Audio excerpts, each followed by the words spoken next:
नमस्कार। आज हम एक बहुत जानी पहचानी कहानी पर बात करने वाले हैं। वो मेंढक वाली, उबलते पानी के मेंढक की। हाँ नमस्कार।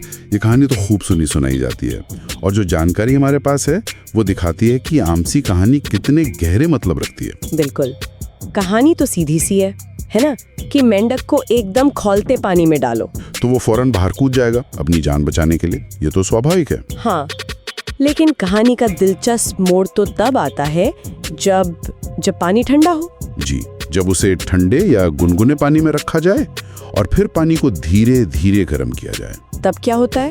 तब वो तापमान के बदलाव को शायद महसूस ही नहीं कर पाता, या यूं कहें कि वो उसका आदी हो जाता है। और फिर वो उसी में रहता है तब तक जब तक पानी उबलने ना लगे, और अंत में वो उसी में रह जाता है, निकल नहीं पाता।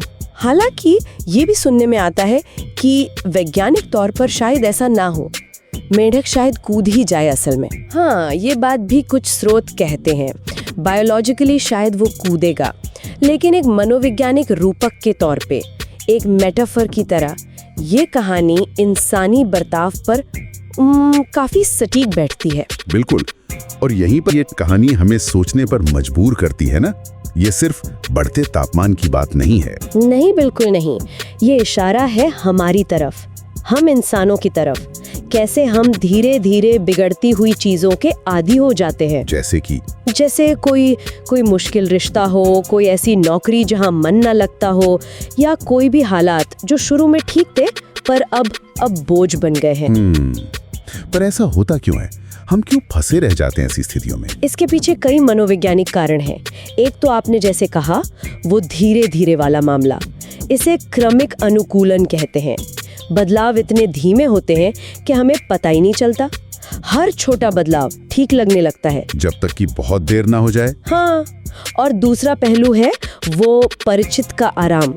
मतलब भले ही स्थिति बुरी है, दुख दे रही है, पर वो जानी पहचानी है। और जो अनजाना है, जो बदलाव है, उसका डर लगता है। बिल्कुल, इसे स्टेटस को बायस भी कहते हैं।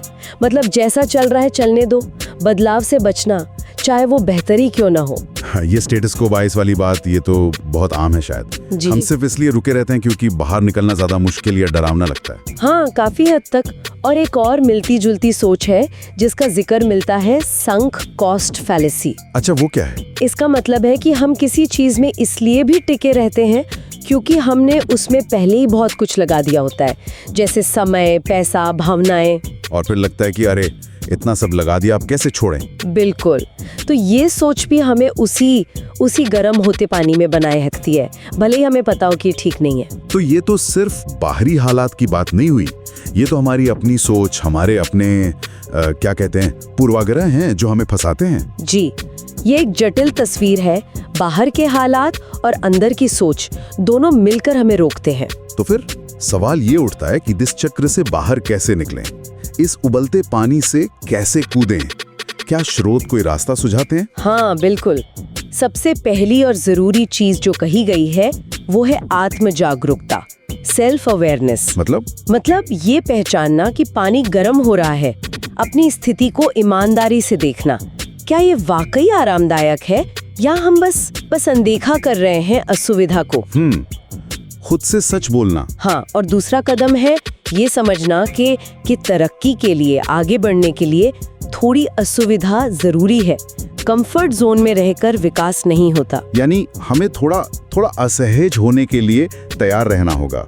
वो जो आराम का दायरा है उससे बाहर निकलना होगा। बिल्कुल, शुरू में मुश्किल लगेगा, लेकिन वही असुविधा, वही बेचैनी अक्सर इस बात का संकेत होती है कि हम सही दिशा में बढ़ रहे हैं। ये सुनना आसान है, पर करना मुश्किल हो सकता है। मुश्किल है, जरूर है। और स्रोत ये भी साफ करते हैं कि हर मुश्किल स्थिति से तुरंत कूद जाना ही हल नहीं है। अच्छा, हाँ, कभी कभी धैर्य रखना पड़ता है, चीजों को ठीक करने की कोशिश करनी पड़ती है, फर्क करना जरूरी है।